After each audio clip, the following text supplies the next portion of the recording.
আমি এখন রুটি বেলছি। অনেকগুলো রুটি বানানো হচ্ছে, তার কারণ আমরা কিছু খাবো আর কিছু পাখির জন্য থাকবে। সকালে আমাদের ছাদে অনেক পাখি আসে, ওদের প্রতিদিনই খেতে দিতে হয়।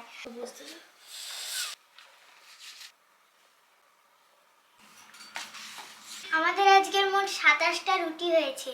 আমি, আমার মা আর আমার পাপা মিলে খাবো 7টা, কি 20টা রুটি পাখির জন্য। আমি ভালো মতো হয়তো করতে পারছি না, ফোলানোর চেষ্টা করছি।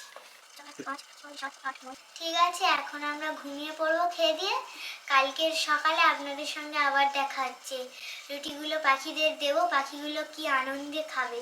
এখন আমি সকালবেলা ছাদে চলে এসেছি, আর পাখির যে খাবারগুলো বানিয়েছিলাম সেগুলো এখন টুকরো টুকরো করে কেটে দেবো, তার কারণ ওরা এত বড় বড় ছিঁড়ে খেতে পারবে না।